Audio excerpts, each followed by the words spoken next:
You're 52, right? Yeah. That's what I thought, 52. Michael Sizemore is a father of two who worked in coal mines for nearly 2 decades. Earlier this year, he had to leave his job because of health problems, including breathing issues. Today, I'm here to do a black lung test to see if I have black lung. Hopefully I don't. Yeah, hopefully you don't. I mean, it's scary because I hope you don't. Right, I'll let you stand right up here. Okay, roll your shoulders in. I'm gonna raise this up. Take in a big, deep breath. Hold it, don't breathe. You can breathe.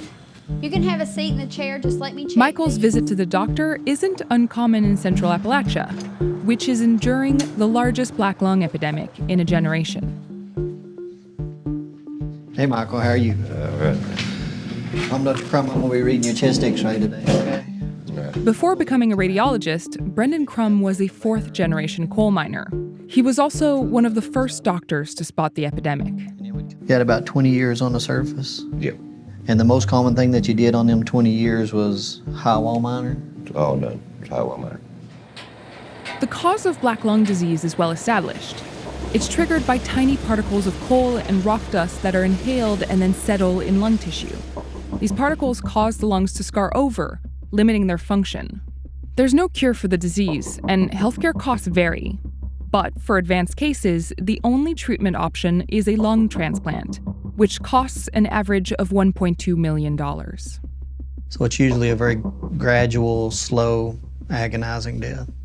You start dropping your oxygen levels, which will eventually lead to suffocating, just suffocating to death slowly. What is most concerning for me when I first, brought this about a couple of years ago is seeing individuals actually as early as their late 20s. How bad is it right now? I mean, this is the epicenter for the largest black lung epidemic that the United States has ever reported.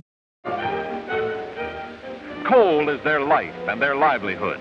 The black dust of the mines, their own familiar mark of distinction. Since federal regulations were put in place in the 1960s, there's been a significant decline in black lung, and a significant increase in coal miners being used as political hood ornaments. I see over here, Trump digs coal. That's true. That's true. I do. Today, there are around 20,000 coal miners in Central Appalachia, and 1 out of every 5 long-tenured worker has black lung. The disease is also more fatal than it's ever been. CDC epidemiologist Scott Laney has been tracking its rise over the last decade.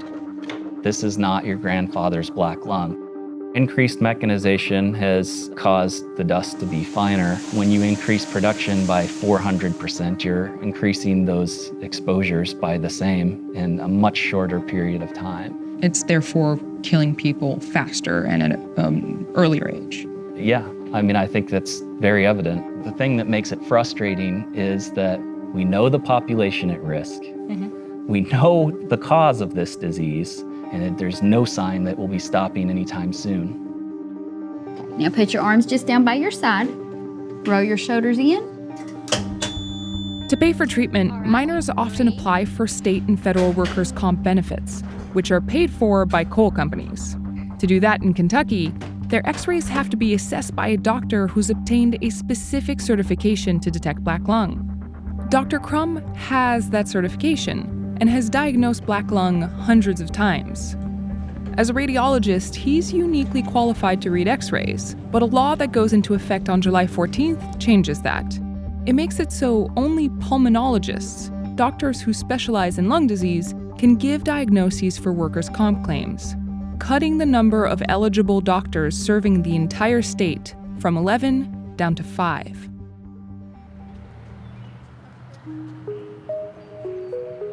Adam Koenig is the Kentucky state representative who sponsored the bill. We're here today to present House Bill 2. He says the law is intended to fix discrepancies in the rate at which black lung gets diagnosed in the state. When presenting the bill in committee in March, he sat next to the president of the Kentucky Coal Association, who also weighed in. But based on some of the stuff I've heard here, it's very divisive remarks to think that the coal industry's out here trying to limit benefits to our miners. What is the difference between how a pulmonologist screens for black lung and how a radiologist screens for black lung? That's a very specific detail that I can't answer. I just know that obviously pulmonologists have additional specialty in lung disease. There's a cluster of black lung in this state. Doesn't it kind of seem like a problem to have less doctors that people can access now? Well, we will find out if it's a problem. It's also a problem if it's not being done consistently, and it's a problem if people aren't getting the best care possible. So I spoke to a CDC researcher, an expert on black lung, and he told me that in fact radiologists are probably more qualified to make these determinations than pulmonologists. I don't necessarily have a reaction because I don't know if that's accurate or not. Obviously that's... I mean, a CDC expert. Okay. And he may very well be right. That doesn't mean it was being done consistently here in Kentucky. Koenig says he consulted with the Kentucky Medical Association.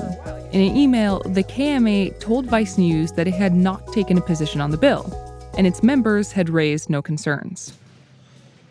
They always had nicknames, I know. Let me come around there to see. Yeah, just can come right over here, but just grab you a chair and pull up there. And so here's yours. And you can see what we're looking for is these little white dots here? Uh-huh. That's your black lung. You're about a stage 1 is where you're at. So there's no doubt that you have black lung though. Stage 1 ain't that bad though. Right. Better than 3. Yeah. So, yeah, it is.